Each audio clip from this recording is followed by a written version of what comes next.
Hello and welcome to 100% maths. हम कर रहे हैं क्लास 11th के लिए चैप्टर नंबर 1 सेट्स की मिसलेनियस एक्सरसाइज। ऑलरेडी हम 8 क्वेश्चंस लास्ट 2 वीडियोस में डिस्कस कर चुके हैं। उसका लिंक मैंने आपको डिस्क्रिप्शन बॉक्स में दे दिया है, आप उसको जाकर देख सकते हैं।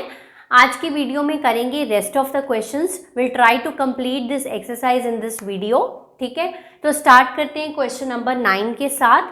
Using properties of sets show that A union A intersection B is equal to A और A intersection A union B is equals to A। अब यहाँ पर आपको प्रॉपर्टीज यूज करनी है, not examples, right.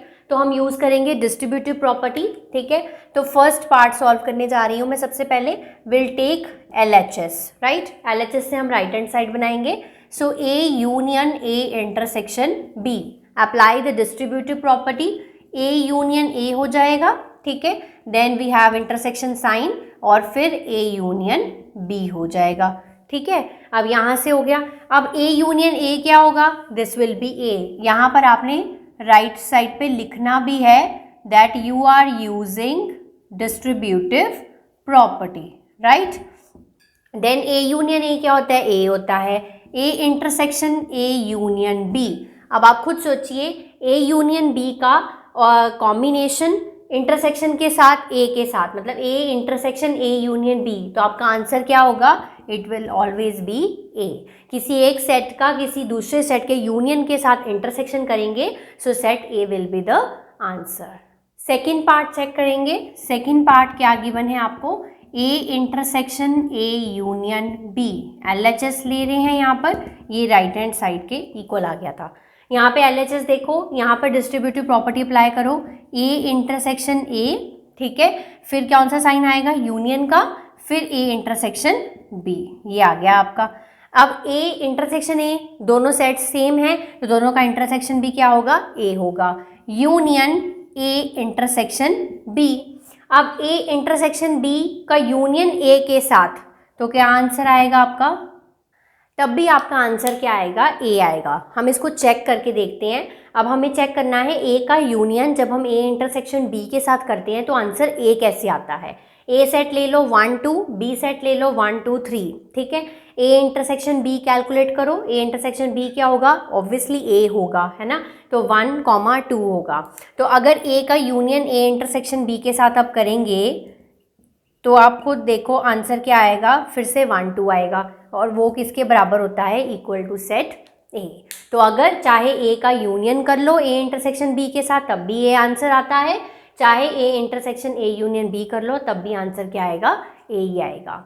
So next है हमारा question number 10। Show that A intersection B is equal to A intersection C need not imply B equals to C।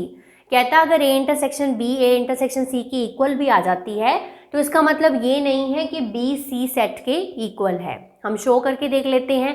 Late set A में एक एलिमेंट है 1, B set में 1 2 element है, C set में 1 2 3 element है। अब A इंटरसेक्शन B कैलकुलेट किया तो 1 आया, A इंटरसेक्शन C कैलकुलेट किया तो 1 आया। अब यहाँ देखो A इंटरसेक्शन B और A इंटरसेक्शन C क्या हैं? इक्वल हैं, बट यहाँ पर आप खुद से देखिए B C के इक्वल नहीं है। So it is not necessary कि अगर A intersection B A intersection C के इक्वल है, so it does not employee B set C set के ऑलवेज इक्वल होना चाहिए, ठीक है। तो ये इस क्वेश्चन का आंसर आपको इस तरह से अटेम्प्ट करना है। तो मूव करते हैं क्वेश्चन नंबर 11 पे। अब यहाँ पर देखो A एंड B दो सेट्स गिवन है। A intersection X B intersection X phi given है। A union X B union X हमारा बराबर है for some set X। Show that A is equals to B, तो दोनों सेट्स इक्वल हमें proof करने हैं। तो इस क्वेश्चन के नीचे एक हिंट गिवन है NCERT बुक में, इस हिंट को हमें यूज़ करना है। अब यहाँ से सबसे पहला यूज़ करेंगे A is equal to A intersection A union X, तो पहला ये हम यूज़ करेंगे। अब A यूनियन X किसके इक्वल है? देखो B यूनियन X के इक्वल है, तो लिखो इसके B यूनियन X के इक्वल है फ्रॉम 2। सेकेंड इक्वेशन से मैंने ये चीज़ लिखी है। Now apply the distributive property. अप्लाई कैसे करोगे? सबसे पहले A इंटरसेक्शन B, फिर क्या आएगा? ये वाला साइन यूनियन का, देन A इंटरसेक्शन X आ गया, ठीक है। यहाँ से क्या हो गया? इधर A ही रहेगा, इधर A इंटरसेक्शन B ऐसे ही रहने दो, ठीक है। यूनियन ए इंटरसेक्शन एक्स की वैल्यू कितनी है 5 है, जो फर्स्ट इक्वेशन से हमें गिवन है।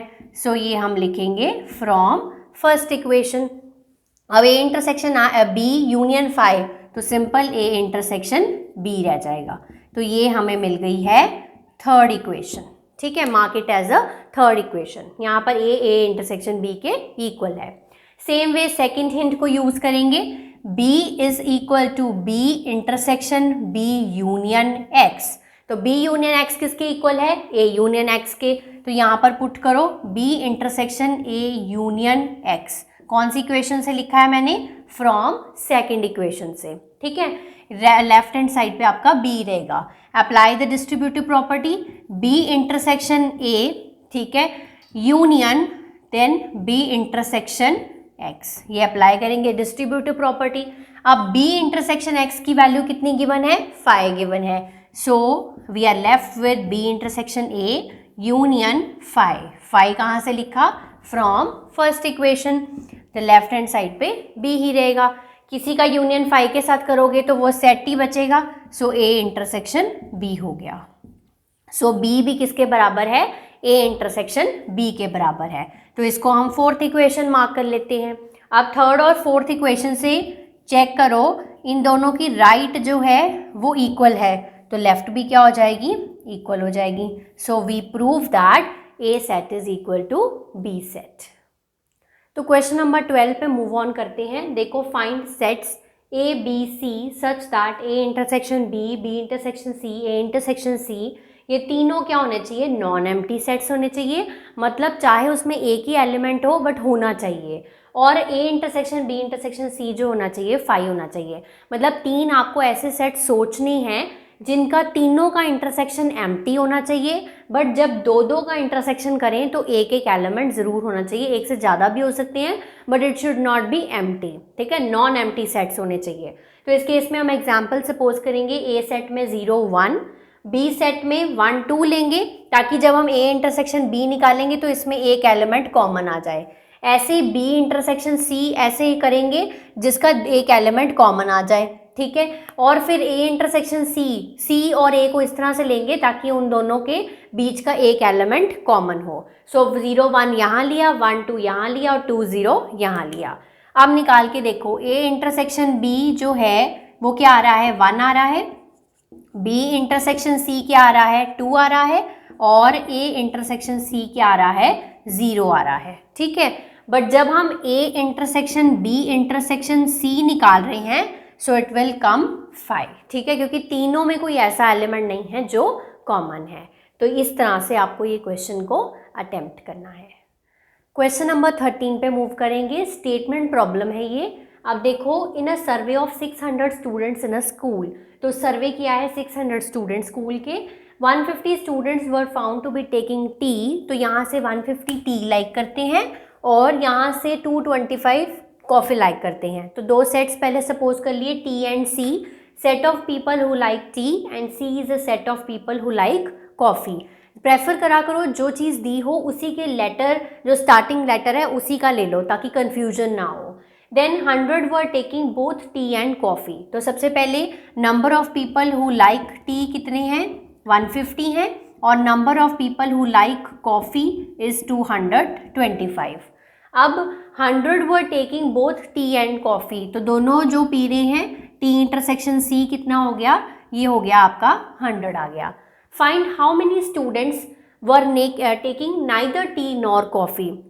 हमें यहाँ पर क्या निकालना है, वो बच्चे, नंबर ऑफ पीपल निकालने हैं, वो स्टूडेंट्स निकालने हैं जो ना तो टी को लाइक करते हैं और ना ही कॉफ़ी को लाइक करते हैं। यानी कि हमें फाइंड आउट करना है इस क्वेश्चन के लिए T complement intersection C complement, ना तो टी को लाइक करते हैं ना कॉफ़ी को लाइक करते हैं। सो इस क्वेश्चन के लिए हमें ये फाइंड आउट करना है।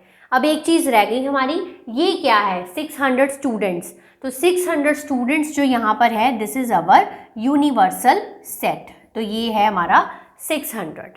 ठीक है, यहाँ से ये आ गया। अब इसका फॉर्मूला तो हमारे पास डायरेक्टली तो कोई फॉर्मूला नहीं है, जो आपको मैंने एक्सरसाइज 1.6 में करवाया था।